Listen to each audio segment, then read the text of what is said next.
On today's episode of the CHGO Cubs podcast, the Cubs start off 5-4 ahead of Friday's home opener. We look at Kyle Tucker and Seiya Suzuki's red hot start, Justin Steele, Matt Shaw, PCA, how they've started this season. We'll break it all down and more on today's episode of the CHGO Cubs podcast.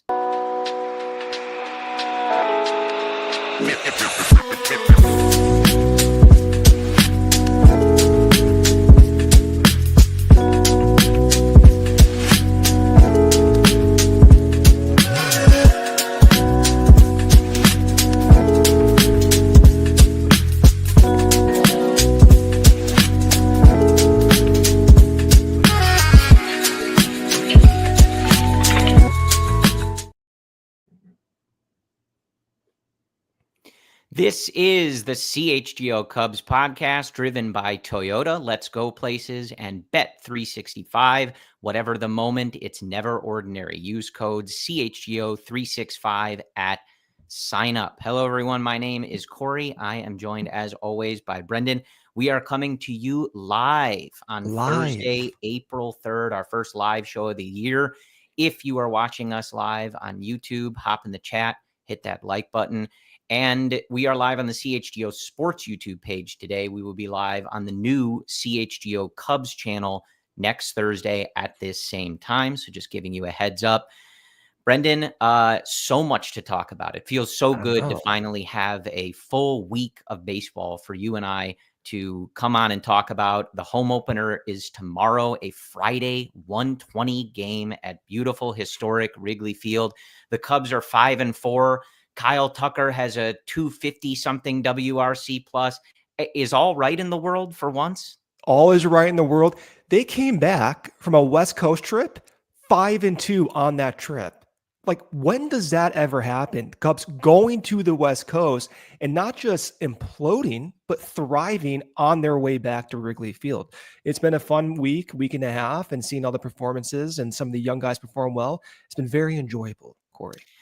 It has. And, look, a bad athletics team playing in a funky ballpark, but sweeping a team on the road, especially when you're out west, is never easy. And, for as however you want to discuss those games in Japan, obviously tough competition early in the season. Nice to kind of get those wins back, start with the 2 banked losses and play pretty good baseball outside of the bullpen in that finale in Arizona. We've seen pretty solid baseball from the Chicago Cubs so far. So plenty to talk about in this episode, laying out a little bit of an outline for you all. We're going to talk about Kyle Tucker and Seiya Suzuki kind of pacing this offense. We'll take a look at Matt Shaw and PCA, the young guys, how they've started the season, trends to keep an eye on, what we're kind of seeing under the hood. Not just looking at, a week's worth of numbers. Talk about bullpen usage, the roles, how that's kind of going along.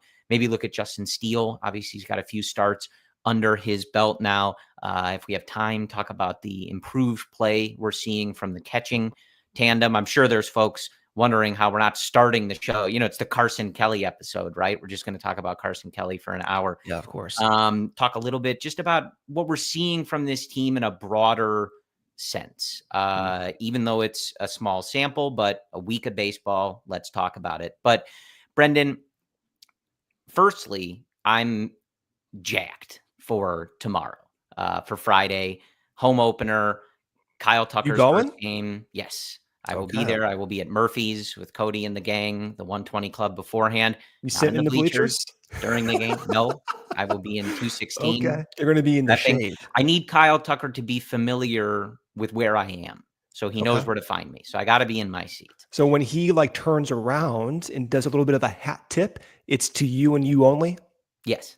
Okay. I like to think so. Yeah. Just making sure. Maybe his family, I guess. They sit kind of, the family section is just a little front to the left of me. So you I could are kind of their family. He's pointing at me. Yeah. Yeah. Shota on the mound. I know the fanfare at Wrigley Field, obviously really looking forward to that. Nice for them to come in over 500. But the vibes are good right now, and they will be better come 120 on Friday.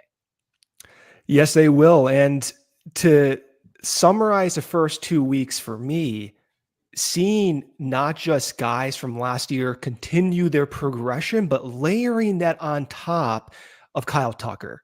I mean, what a phenomenal start for Kyle Tucker. He's every bit of that star you and I have been talking about, clamoring for. And when Seiya Suzuki is as hot as he was and showing signs of that peak potential, you start dreaming. And not to be too optimistic, but they are coming off a sweep, but you saw at its peak when the Cubs are not going through growing pains, what a optimal Seiya Suzuki and Kyle Tucker middle of the order is, with a functioning defense, functioning base running, and complementary young pre-arbitration performances from Matt Shaw and PCA. Yeah. So that was where you and I in the same mindset, because where I was going to start this show is Kyle Tucker. We have been waiting all off season to really have a first show where we can analyze Kyle Tucker, the Chicago Cub. And I every bit surprised. There's a few things that really stood out to me about his first week's performance. Now, obviously, do I expect him to have a 230 WRC plus the entire season? Probably not. He seems capable of it, but I'm not going to hold him to that. I think we can lower our standard a little bit. But the first thing, Brendan, is, as you mentioned, and you kind of alluded to it, but we spent 2 off seasons, and we were not alone in this. And I'm sure some of you listening to us got sick of us, even though I'm sure you agreed, constantly saying they need a star. They need a star. Brendan, they don't have any stars. They need a star in their lineup.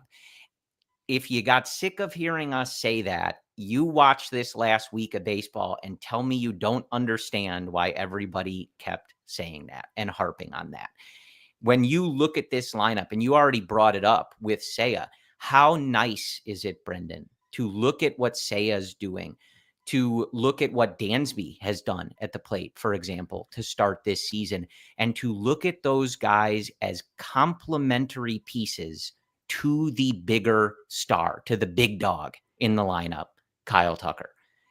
And we go back to the past years. We had conversations where you could tell the fan base was frustrated with someone like Dansby and not kind of shouldering more of that offensive burden, even though it's not the player he is.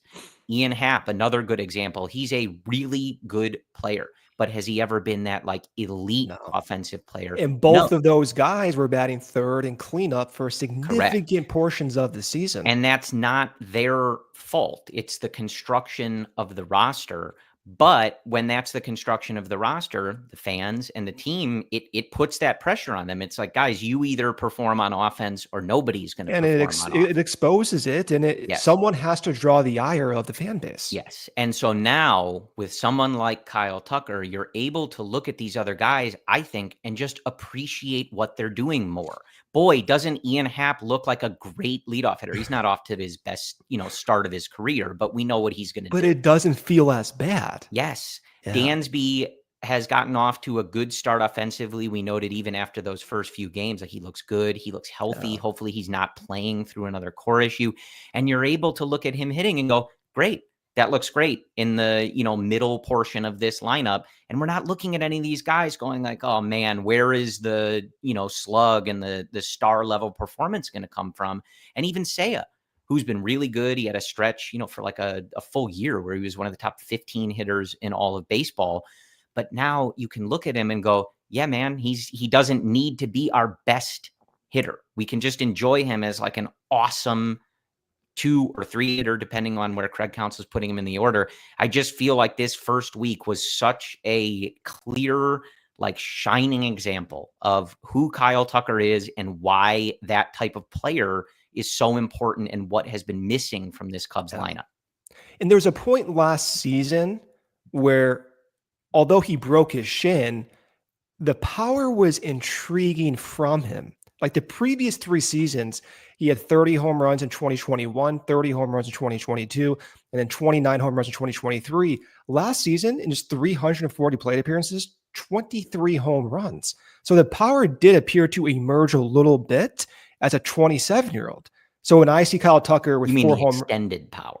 of course, when I say emerge, I'm talking Yes. elite power, okay? Yes. Not just 30 home run power. So when I see Kyle Tucker showcase the power in the first 5 games, 10 games rather, it does start to make me think, maybe what we saw last season in that shorter sample is representative of maybe a power boost. It would be nice to get, more than 30 home runs. If that's the case, well, he's like, top 2, top 3 hitter in the league. Not that he already is a superstar. So that is interesting.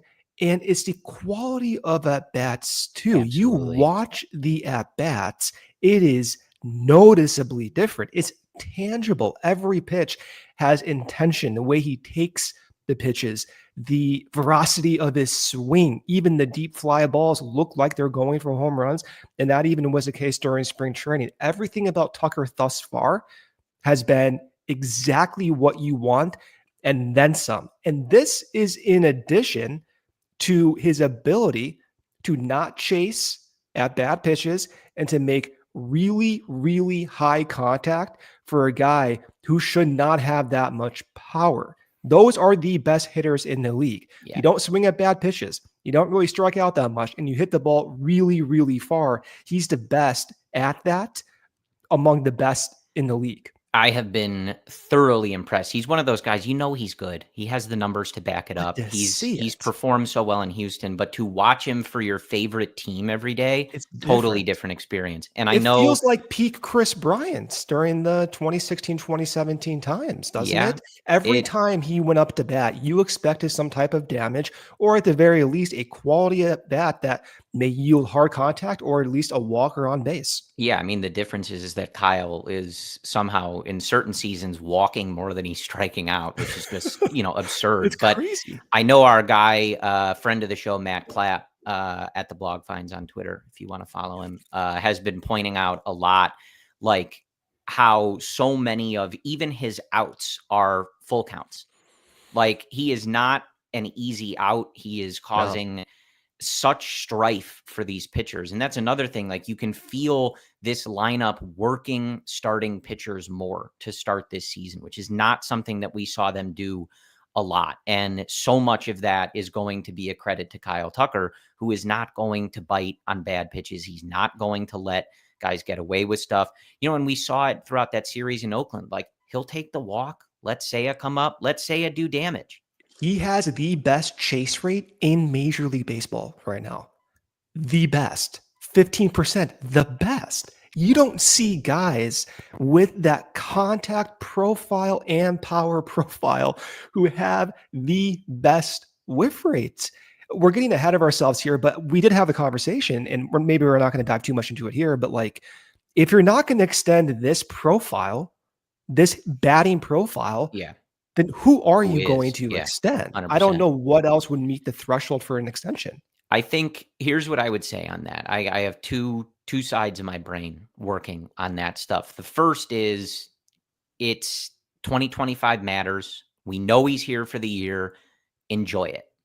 I see too many folks on social media who every time he does something good, they're immediately moving to, well, sucks that he's not going to be here in a year. I'm going to implore you, don't do that. You're not going to, even if he is only here for a year, you're going to miss it. You're going to blink and you're not going to have enjoyed the time that you had with him. The second part of that, though, is you and I are going to be hammering this all year. They have got to extend Kyle Tucker. And I think you can do both of those things simultaneously. We'll deal with the extension either when they start talking and we hear rumors, or at the end of the season when he hits free agency. But you're just seeing it, man. You're seeing the value of having this type of player. You can feel how they have missed having that type of player for the last couple of years, the benefit that it provides to the other hitters in the lineup. And as you said, man, if they're not going to look at someone like Soto, who's that like younger free agent example, get him a generational talent while he's still young, but you got to give an extremely long, lucrative deal. Okay, they didn't want to do that. They didn't win the big international star in Ohtani. That's this big contract, et cetera, et cetera. Okay, they didn't win that.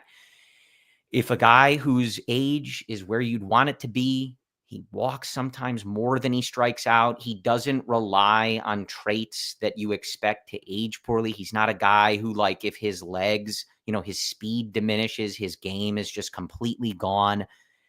Kyle Tucker's a perfect guy for this front office. And I think we will learn.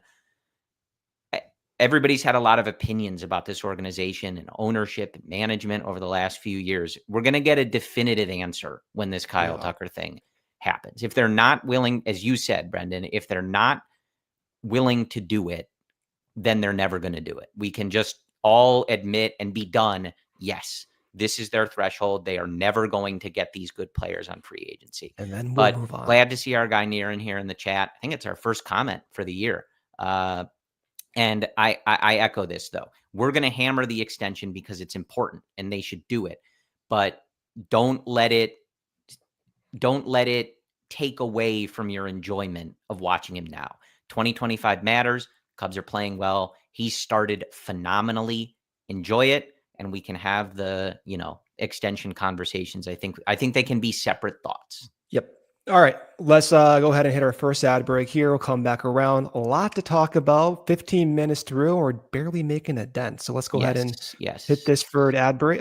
So we have Bet365. Whatever the moment, it's never ordinary at Bet365. Bet365 is live in Illinois, and new customers get $150 in bonus bets when you bet $5, win or lose. Sign up, use the code CHGO365, deposit $10, and place a bet for $5 to get $150 in bonus bets if your bet wins or loses. They also have an MLB early payout offer. With the Bet365 early payout offer, you're a winner if your team goes 5 runs ahead with an instant payout on straight bets and parlay sections marked as winners. So download the app, use code CHGO365 when you sign up. And again, new customers, $150 in bonus bets when you bet $5, win or lose. Sign up, use that code CHGO365, deposit $10, and place a bet for $5 to get $150 back. You must be over 21 if you or somebody you know has a gambling problem. Crisis counseling and referral services can be accessed by calling 1-800-GAMBLER. Toyota has 25 vehicles with available all-wheel drive and four-wheel drive. They have more than any other auto brand. The Chicago winter and spring can be brutal, but Toyota helps make it easier, from the sleek Camry all-wheel drive to the Corolla hybrid all-wheel drive. And the Toyota Tundra truck is known for its power, durability, and off-road capabilities, which is perfect for those Chicago winters and springs. They also have more than, again, any auto brand. So you bring the action, Toyota will bring the traction. Toyota, let's go places. All right, Brendan, getting back to it. Yeah. Finishing. There's not much more I can say about Tucker. I find myself watching some of these games and just cackling when he's hitting the ball. He hit one of those homers the other night and I was just dying in the other room. And, my girlfriend was like, what? And I'm like, he homered again. Like, I don't even know how else to react. I'm like, this is absolutely absurd. A true pleasure to watch so far. And I'm telling you, I joke about it, but like, I cannot wait to give him an ovation on Friday. And the 2 doubles he had to dead center and to left field, home runs at Wrigley. So you draw a little outline, he would have had 6 home runs by now. Oh yeah.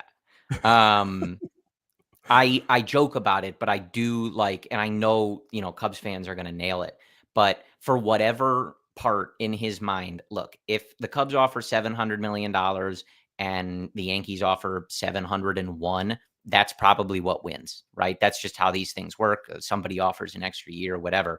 But for whatever small part of Kyle Tucker that the Wrigley Field faithful can at least convince, this place rules to play in, we got to do it. And I'm looking forward to doing my part. Well, it's natural to Wrigley Field. You don't have to even do anything. You just go about your merry ways and continue doing. Yeah, that's right. If we were at like Dodger Stadium, they'd have a stadium graphic. Stand up and cheer now. You don't do that. You don't do that.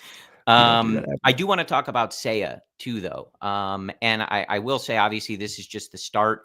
But a quick 275, 333, 625 line from Seiya, 162 WRC plus to start the season, 4 home runs, obviously a big series in Oakland.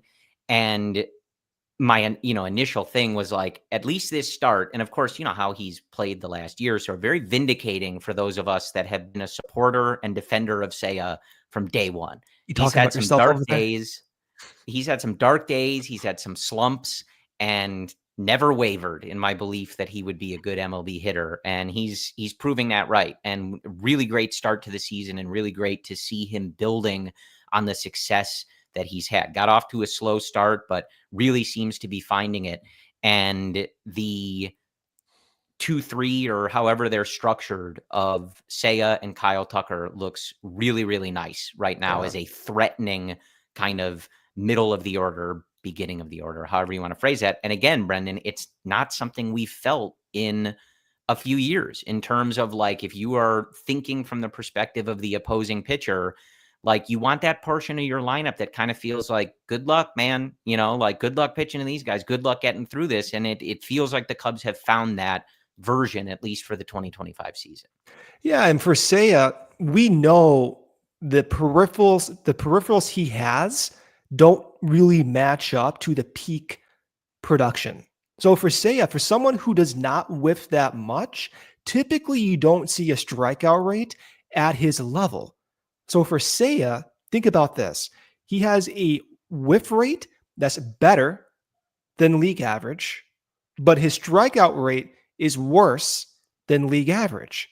And this has been 3 years going through different adjustment phases, but it nevertheless suggests that he has that unique bat to ball ability that you typically don't see for power hitters. So the best version of Seiya is continuing to showcase those traits, but do so in a way that naturally over time should minimize the strikeouts. And I'm in the belief that it will do that. And should that happen, it's a matter of 5 to 10 batted balls. Last season, he had a 365 weighted on base average. Let's say he puts in play 15 more batted balls. Let's say 2 of those are home runs. It's not crazy to see those numbers boost past a 380 weighted on base average. And at his best, as he continues to progress, if you want to get crazy, well, inching towards that top 10, top 5 overall run producers is not that absurd. And then you start thinking, okay, well, for a 3-4 combo of Tucker and Seiya, who else has that type of production for a non-playoff contender? And the answer is, well, few. If you have that 3-4 level of production, you're probably making the playoffs unless you're like the late 2010s Anaheim Angels, which, sorry. Yeah. Not expecting them to catch strays on this show, but Didn't mean you to never say know. that. So 2 things on Kyle and Seiya, and then we'll move on to talking about the starts that we've seen from Pete Crow-Armstrong and Matt Shaw, the young guns here. The first of which was a cool quote that came to us, I believe, from the Chicago Sun-Times, where Seiya was just talking about if he's learned anything from Kyle Tucker, just watching Kyle Tucker and being so close. And he said, I would say staying aggressive.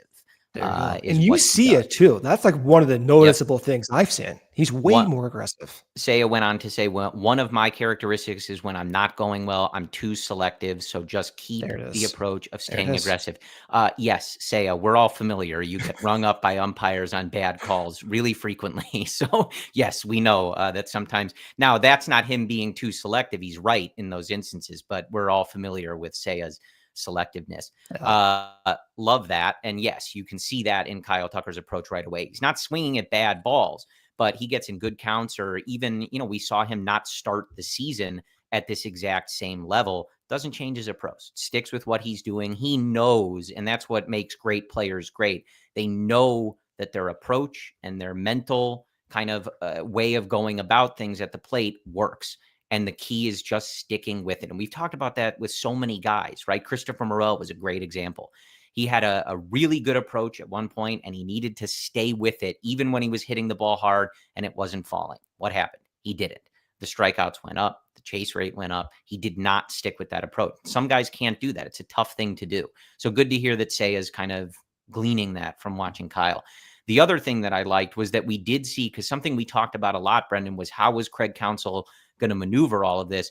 I did like seeing on in the finale with Oakland, Tucker DHing, Seiya playing the field.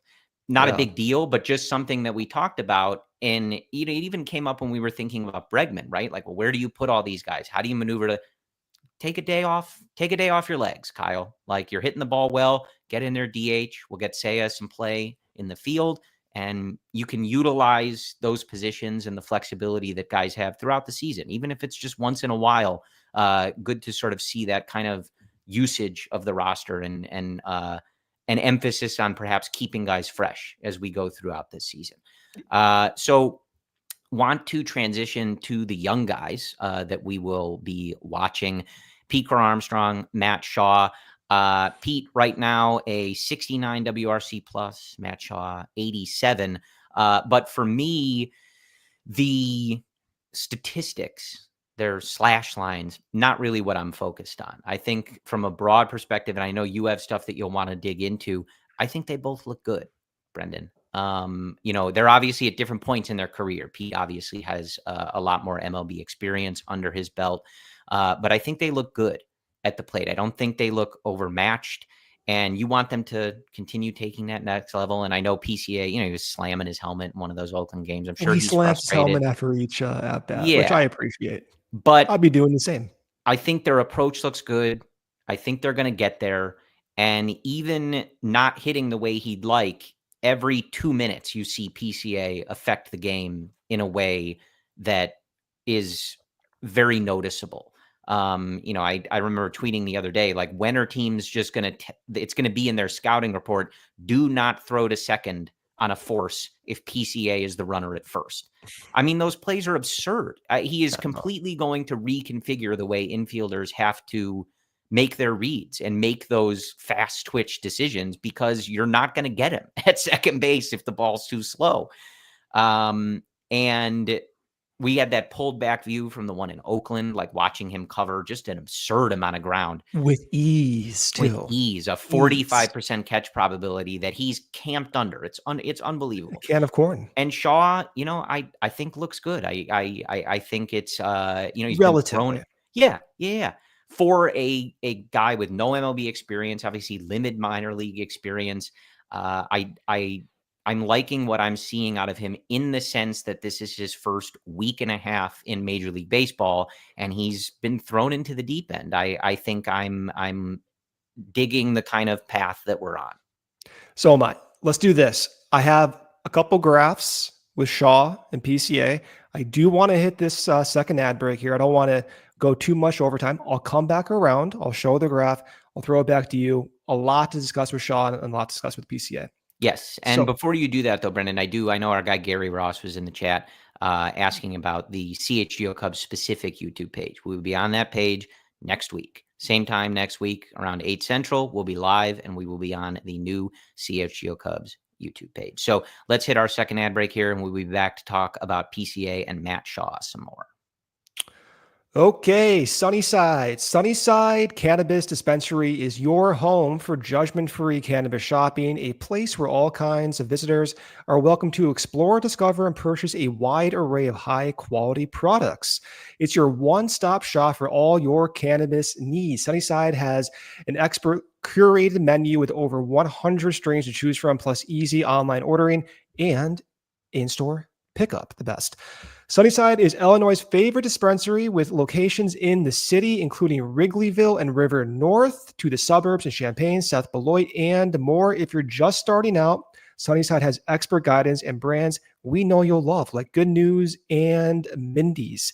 And if you're a pro, we've got you covered with over 100 strains on the menu and new ones added daily. Expertly curated wellness advisor staff picks collections. Visit sunnyside.shop for bright buys every day, including 50% off your first 3 online purchases. Enter promo code HICHGO at checkout to qualify.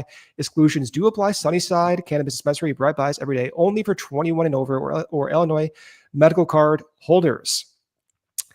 Empire, just like your favorite team needs a home court, field, or ice advantage, your home needs a home floor advantage.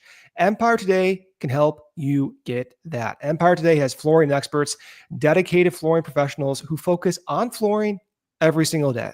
We've all been to those big store boxes. You wander endless aisles, then somehow you're hauling all of these materials home looking for an installer and coordinating everything yourself. Empire Today lives and breathes flooring, and they will be with you every step of the way. It's a whole different ball game. With Empire Today, you get clear, upfront, and all-inclusive pricing. Plus, you can schedule installation as soon as the next day. So schedule that in-home free estimate today, because some things are just better at home. CHGO listeners can receive a $350 discount when using promo code CHGO. Yes, you heard right. A $350 discount with code CHGO. Restrictions do apply. Visit EmpireToday.com/CHGO for full details.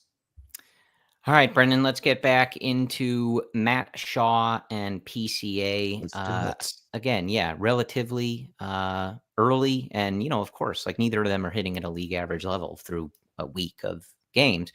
But I think it's more, we've seen plenty of prospects. They come up and you're right away. And it happened with PCA when he first came up in the middle of a pennant race. Everybody's kind of like, ooh, man, he looks overmatched. Like he's got to get his legs under him a little bit. And that's okay for a young guy, but we can all admit, like, yeah, it looks a little lost up there right now. And I don't feel that with either of these guys right now. No. So let's talk about PCA, and I'm going to put Shaw in this discussion, and we're going to keep this very brief with the graph because I do want to talk a lot about this. So I'm going to show a graph here. It's going to represent bat speed. The reason I'm showing bat speed is because it's representing maybe an advantage PCA has now that he did not have last year. It maybe suggests greater athleticism, even though he already has that athleticism, or just naturally aging. And on this graph, you also see Matt Shaw. And it's a good reference point because Matt Shaw's bat speed is pretty obvious. You see it, but you also see these wobbles, and you're going to see a wobble with Matt Shaw that's like, oh yeah, like that makes sense when I watch these games. So here's a graph. So on the left is PCA, and this is showing his average bat speed across each and every month in 2024 on the left. And then on the right, you're seeing it in the early first 2 weeks of the season. Observation number one, PCA is swinging the bat 4 miles per hour faster on average than he did last year. And in fact, at any stretch in the season, he did not have that fast bat speed that he showed in the first 10 games right now. So this is something that's new from PCA. Matt Shaw, you'll see in the teal line, he is swinging the bat super hard, okay? But when he first started the first few games, he was swinging maybe, quote unquote, out of his shoes. And then you start seeing it nosedive, okay? Now his bat speed is down under 70 miles per hour. And that's that big wobble I'm talking about. And that is maybe that adjustment that we're seeing and that we might continue to see in the early goings for Matt Shaw. If you look at the overall average bat speed for Matt Shaw this year, it's going to tell you it's below league average, but that's not representative. For Matt Shaw, we know the athleticism, and if we've watched each and every game so far, I think it was pretty clear in the first few games he was swinging pretty hard. Yeah, he really was. And then the last few games, there are some at bats with 1 to 2 strikes. He saw a few more soft hits. And it's going to be an adjustment phase. And one last point before I turn it back over to you. His contact rate is 66% right now. His contact rate in AAA last year, 75%. The major league average is 76 to 77. So we were discussing going into the year that Shaw will need to make those adjustments, because if he does not make enough contact for the base hits to be a league average offensive contributor. And we're kind of seeing that right now in those growing pains. He's looking good, but he will need to make more contact. And if he doesn't, well, this type of offensive production is to be expected. And it would be below league average and probably disappointing in a large sample, but he's looked good at the dish, making good decisions, I think. And you're seeing glimpses of what he would look like at his best as a rookie. Yeah. And I think, has looked solid in the field. Certain plays, whatever, but he's charged in on some balls, looks good. A couple plays that, I know should remind everybody of Chris Bryant in Game 7 of the 2016 World Series, a little bleeder where he comes in. And what happened in that World Series? The Cubs won the World Series. Won the World Series. Okay. Yeah. People forget that.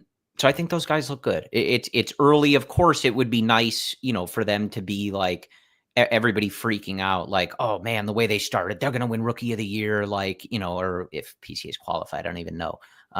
Shaw, but it's, it takes time. These things take time and you have to be patient with them. But I think just from a pulled back lens, not feeling like, oh man, these guys are overmatched or these guys are really scuffling up there. I think is a nice feeling to have. And, I think you see that frustration from PCA in certain spots, because I think like us, he might feel like it's close, man. But I want to see that frustration. Sure. Because like you said, you pointed, the key word was close. And there's so many instances where he just misses and he feels it. The other side of it would be him being disappointed or like sad. So the fact that he's upset, slamming his helmet and everything, to me is signals he's close. When I think he must have that sense too, like he must know I'm controlling this game on defense. I am that guy on defense. I am a menace on the base paths. These guys don't even know where to throw the ball to get outs in simple force plays because I'm such a menace. And I think he can sense like, man, I'm going the other way with some of these pitches. I'm driving the ball the other way. Like I'm right there to being like a full and complete just monster of a player. And I think he's going to get there. I think he's going to get there too. He's by the way, making 77% contact. Pete Crow-Armstrong making a league average contact. That is crazy. Yeah. That is crazy. I mean, maybe not crazy if you're like, oh, what the hell does this mean? But this is someone who in AAA at this time last year was making 74% contact. So now he's at the big league level, facing faster pitching, going through those valleys and those peaks. And currently with a 4 mile per hour faster bat speed is making now league average contact. That's, to me, for PCA, is the most encouraging offensive sign we've seen at any point so far. Yeah, absolutely. And as our guy Niran in the chat says, he's pointing out that those other guys in the lineup being good, take some of the pressure off of them. And that's another one where you go back to Tucker, right? And Seiya starting this way and continuing to be this type of hitter. In years past, like 2023 or whatever, PCA comes up, and if he doesn't immediately start hitting, like that team was struggling on offense in a lot of those games. You feel that. And it's very tough to sort of square the balance of, okay, well, he's our top prospect. This is his first time in the majors.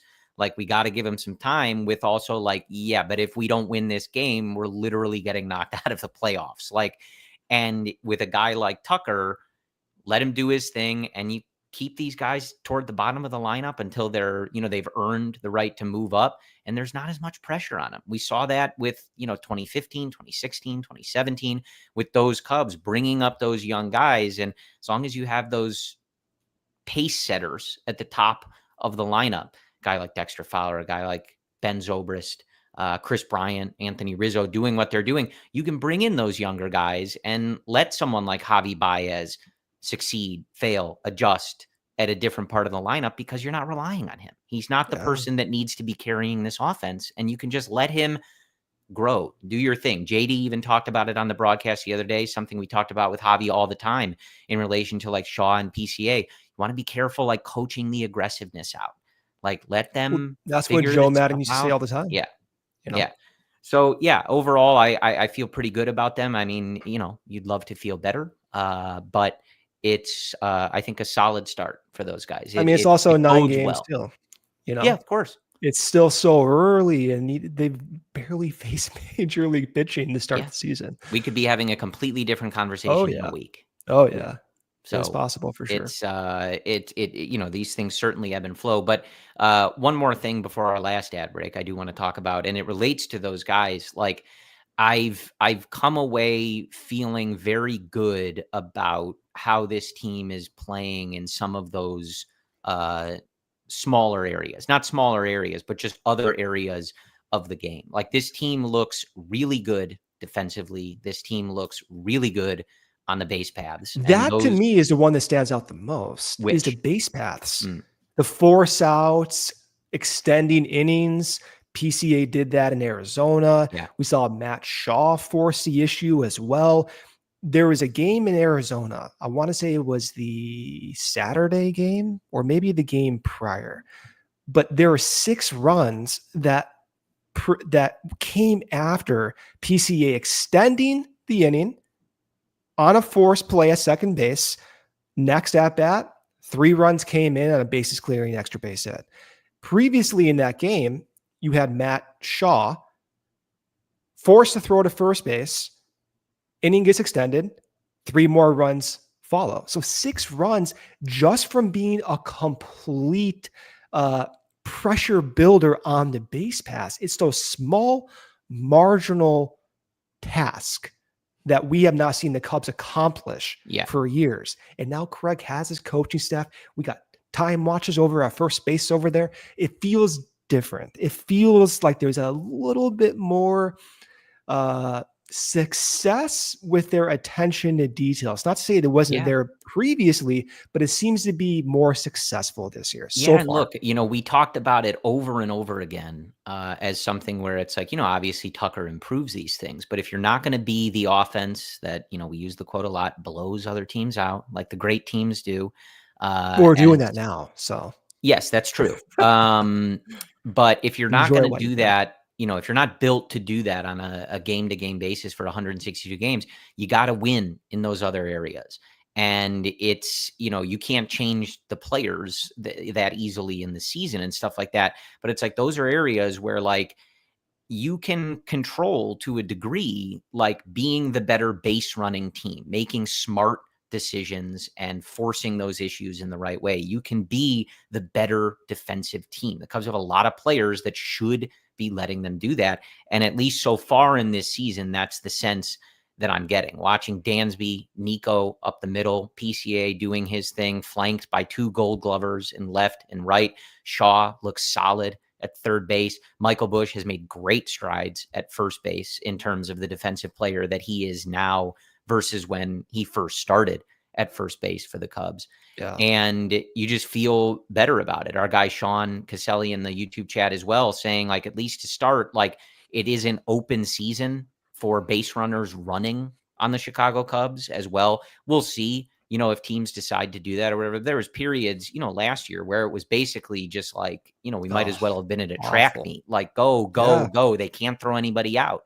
So it does feel like this team is playing and will continue to play a cleaner version of baseball, which is essential. And we'll talk a little bit about the pitching when we come back from our last ad break, but it's one of those things like we saw it in Arizona.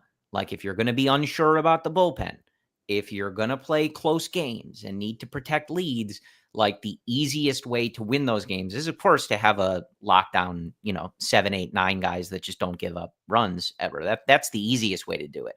But I think the next best way for this Cubs team to do it, keep playing like this on offense, obviously, and clean up everything else. Do not give the other teams an inch of free outs, free bases, extra pitches. Clean it all up, and you are limiting all of those opportunities for that other stuff to blow up in your face. And so far, I think they've done a really nice job of that.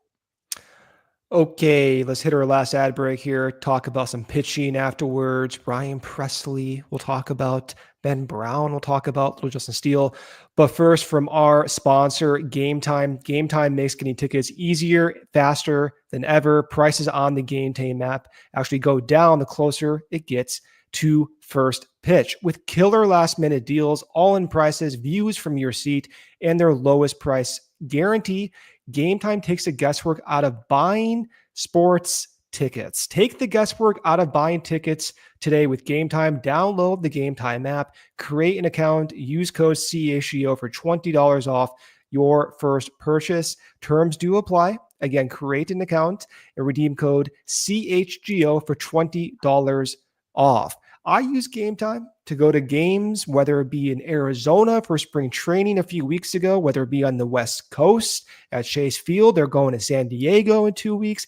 I've been using Game Time for the past few years. It is easier than other avenues. I've tried to get tickets. The guesswork is a real thing for me. I don't have to worry about that. So download the Game Time app today. Last minute tickets, lowest price guaranteed. Shady Rays, our friends at Shady Rays are helping you get in the right frame of mind with their premium polarized shades that will not break the bank. Shady Rays is an independent sunglass company offering a world-class product rated 5 stars by over 300,000 people. Their sunglasses have durable frames, crystal clear optics, making them the perfect choice for all outdoor adventures. With so many colors available, you'll find a pair that's perfect for you. If your shades ever go missing or take an unexpected hit, don't sweat it. They have the most insane protection program in all of eyewear. Every pair is backed by their lost or broken replacement program. If you don't love your shades, exchange them for a new pair, return them worry-free within 30 days. There's no risk when you shop. Their team always has your back with personal and fast support. CHGO viewers and listeners, go to shadyrays.com to save 35% off polarized sunglasses with code CHGO. Over 300,000 people have rated Shady Rays 5 stars. So use that code CHGO today at shadyrays.com. Love our friends at Shady Rays. Back with you here. One thing I did see someone mention in the YouTube chat, and I do want to shout it out. We're not going to have time to get into it in depth, but yeah, like, what a nice start from the catching tandem, and what a nice change from last that year. Nightmare Some years we've seen the beginning of last year, oh at least, my for God. sure. It makes a difference. We talked so much about, not having your bottom of the order just be an absolute black hole of guys who, aren't going to hit and are, at times like some of the worst hitters in the league the Cubs have had on this roster going back the last several years. Defenders too. Routinely, they have rostered some of the worst hitters year in, year out for at least a little bit.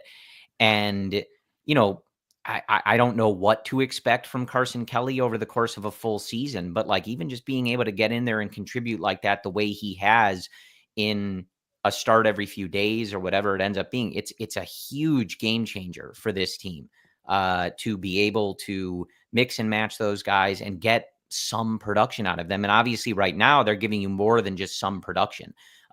Each of them has had games where they have been the biggest contributor in the game. Miguel Amaya, 5 RBI game in Arizona, Carson Kelly hitting a cycle in Sacramento. Like, they've been the stars of the game. And like, if you can get that out of your catching tandem with what we've seen from the last few years, that's what we talked about, like improving that bottom of the roster and just lifting that floor a little bit for some of those guys. So that's obviously been nice to see to start. But I want to talk pitching in our last 12 minutes here. Who do you want to start with? Justin Steele is the person we've seen the most. I know people, maybe we'll get to the bullpen and kind of discuss that. But it's an ever evolving thing, as we talked about. So I'm feeling good doing this episode, so I don't want to get dragged down by some of the bullpen stuff. So why don't we start with the starters? I think the most interesting to start the season, Justin Steele, obviously we have a few starts from him. We mentioned it last week. He had another kind of like bad day, John Lester-esque kind of start where he guts it out, didn't have his best stuff, fighting the command, etc., giving up the long ball a little bit too much, but stayed in the game, gave Craig Counsell length, stayed away from the aforementioned bullpen as long as he could, kept guys fresh, and ends up putting the Cubs in a position to win the game, which is what great pitchers do when they don't have their best stuff. And Ben Brown, obviously making his first start and, someone we all have a lot of eyes on. So curious what you saw from those two guys. Why don't we start with Ben Brown? Ben Brown is evolving, Corey, or so has it looked in the first 2 games. So Think about what Ben Brown throws. Throws a four-seam fastball and that death ball, that curve-looking pitch. So that pitch that goes kind of straight down, that Julian Merriweather type breaking pitch. So that separation between the four-seam fastball and the curve at the velocity is why Ben Brown stands out. It's also what makes his 2025 start more intriguing, because if we look at the separation so far between his curve and his four-seam fastball, it has grown from last season. Here's what I mean. On the left is Ben Brown's four-seam fastball in red and his curveball in turquoise blue. So what you'll see is that by shifting your eyes to the right, you're seeing a greater separation in vertical break. So his curveball is dropping more, so more diving action, and his four-seam fastball so far has a little bit more cut and a little bit more carry. So think about this. You have Ben Brown last season, who made his successful starts with two pitch types, now has greater separation so far with not much stuff difference, just a little bit of a tweak, and he's trying to incorporate more of a changeup, which is an ever-growing process. But those two pitch types, that four-seam fastball and that curveball, has looked good. And I don't know if it's intentional or not. It's easy to get carried away when you look at data, especially in these little tiny blips, to see things that may not be real or draw an intentional conclusion to that. And the only way really to understand if that is a real substantive change is to simply ask the guys. And the question would be, hey, have you changed your four-seam shape to have slightly more carry? Are you intentionally trying to generate more drop on your curveball? And is the reason for those changes to have that bigger separation? And we don't know the answers to that. But so far in those first two starts, we are seeing that separation. Yeah. I've enjoyed watching him pitch. I'm looking forward to seeing what he has for the rest of the season. The start on Monday, 5 innings, 6 hits, 3 earned, 2 walks, 5 Ks. Again, similar to Steele in a sense, like seeing Ben Brown battle through that game, kind of work through some stuff, pitch out of some stuff. He's going to grow. You're going to have to give him a little bit of time and adjustments, but it's fun watching a kind of high upside guy out there. And, seeing some of those curveballs. Well, a unique guy too, especially the way the game is trending. You're seeing more of that like sharp north to south profile. For years, we're talking about sweeper. Recently, you're seeing splitter and you're seeing north to south profiles. And for someone like Ben Brown, who has that, death ball looking pitch at that velocity, it's fun to see the Cubs be at the edge of pitchers who are trying to look like Ben Brown. Yeah, and he just has those glimmers. Some of those breaking balls, gets some ugly swings. He was dotting a couple 96s on the black for swinging strikes and called strikes, and you're like, all right, let this guy get some starts, let him get comfortable, and I think we're going to see something here. Are you worried about Steele's home runs? 4 home runs, gave up 12 last year. I wouldn't say that I'm worried about it. 3 starts is too early to be worried about it. And again, I don't want to keep like going to the Japan thing might have threw him off, but it really might have. It is something that they have to work through. I think it's obviously something he has to correct, but I've been encouraged by his ability to, as we've said, we make the comp to Lester, but we make it for a reason. It's a big deal to not let those starts turn into losses. Mentally is a comparison. They're both very different pitchers from a stuff perspective. Yes, mentally, yes, the attitude mentally results on a bad stuff day. Yeah, correct. I think not letting those starts balloon into blowouts or games that your bullpen has to cover 7 innings, things like that, they're hugely important in the long run. And like I said, that is something that separates good pitchers from great pitchers. When you're getting wins and good results in games where you really don't have your best stuff, you're kind of gutting that out. And going almost 7 innings to do that. Remember, that keeps your ERA from ballooning because you're going to go out there and give a bunch of those really good starts. So I expect that from him. I think, it's obviously the thing he's got to get under control. It's a home run rate that we have not seen from him. It's uncharacteristic for him at this specific rate. But it's too early in the season. I think he's proven to be a guy that makes adjustments and settles in. And until he gives us reason to think otherwise, I expect that he'll get there. And, hopefully it's just the type of thing we chalk up to him getting fully ramped up and, feeling good. It looks light too. I mean, I don't know why he's giving up the home runs. Obviously, the ones he's given up, they're poorly commanded. He said himself after that last game in Sacramento, left the slider up over the plate. Just wasn't buried enough. Those were his words. The slider basically looks similar to last season, a little bit more horizontal, a little bit more like sweeping action, if you will. So is it an inability to command because of an unintentional increase in slight movement? Who knows? But it's slight. It's a little bit of a tweak. And the fastball looks good. The velocity looks good.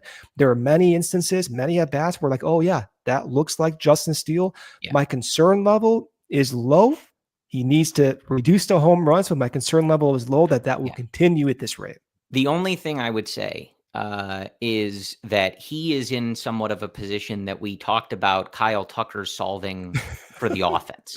He has to be good. Yeah. And so it's one of those things where it's like, hey, man, you gutted that out, get the win. You kept the team in the game, even if you didn't have your good stuff. You almost finished 7. Like, that's great. But the way this starting rotation is constructed, he has to be a top of the rotation, top of the league guy. Is that fair to him? That's up to you to decide. So I'm not concerned about it, but it is one of those things like going forward, like Shota is showing that so far, and Steele just has to be at that level. This team a solution. Can't succeed if he's not, pitching at that level. And again, I think he'll get there, but that's the only thing I would say just about these first few starts. Like, gotta get to that level quickly for this team. I have a solution. You ready for this? It's not Sandy Alcantara, although that would be a great solution. Let's say Toronto is not doing the best. Oh my God. Let's say they're not doing the best. One episode into the season, and I'm hearing about Kevin Gausman already. Just saying, they're not doing the best. You got Kevin Gausman coming on over. It makes a lot of sense. You've been listening to Brendan and I for any number of years. Makes a lot of sense. You knew what he was going to say. It's been 10 years. Not concerned about Steele, but as this starting rotation is constructed, he's got to be a top level guy. So hopefully he gets on that path soon. Last few minutes here, we're going to keep it to an hour since we're live tonight. As I said, I think after that first week, like, they're going to have to sort through the bullpen. I know that game in Arizona was frustrating, but few guys were down. And I did find that at least a little bit amusing, like watching so many people be like, he should have taken that guy out. And it's like, to bring in which guy that blew the game the other day, like, that you would be yelling about if they brought him in. And I don't know. Like I said, like, it's early. They have so many options. As you and I said, they have to be aggressive with it. They cannot let the bullpen derail them again and trust guys for too long, etc. But it's so early in the season. Like, these guys got to pitch, man, especially early. My feeling on things is these are Major League Baseball players. They got to do their job. If they're coming in and we're having conversations about, should Craig have taken this guy out, even though 3 guys aren't available today, and this guy's warming up, people on Sunday were like, where's Julian Merriweather? It's like, he warmed up the other day because they were going to blow that game. Like, so if you keep doing that, you're going to run out of arms. Coming off a significant injury in 2024. Yeah. These guys got to do their job, man. This is how the bullpen was constructed. This was always, you and I were going through that big, long list for a reason. They don't have a lockdown 7-8 guy bullpen. They don't have it. They have like 0 guys in this bullpen with like proven year after year high leverage experience, except for Ryan Presley, who's on the downside of his career. So this was always going to be the case. It's frustrating. It's scary at times, and they need to act quickly in making these evaluations and getting it right. But this was always just the nature of how this bullpen was going to be. It's going to be a ride. They got to get their work in to see what they can do, and guys got to do their jobs, man. Yeah, the number of options is still high for the bullpen. We've heard that we should be sending down Pearson. We've heard, oh, Eli Morgan looked awful in Arizona. Let's send down Eli Morgan again and then go through that fast process. Yeah, maybe, but those options are nevertheless available. Whether they do it next week or in 2 weeks, those are available. They were not available last April, May, and the early part of June. So the correct counsel's accessibility to finding those solutions did not exist. The roster constructed as it was in 2024 was not the way to optimize correct. And so we'll see what happens in the next few weeks. Yeah. And, look, I think next week, we'll probably break down some of these guys. A few of them will have several outings.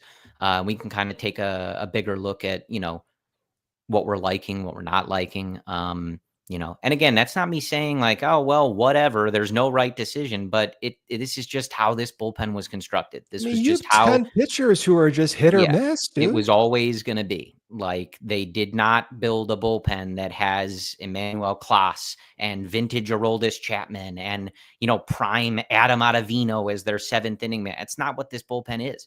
This is a bunch of like, it's thrown together. You're kind of seeing what you can throw at the wall and what sticks, and hoping guys still have it in the tank in their career, et cetera, et cetera. So there's going to be some trial and error, and it's a very difficult task for Craig.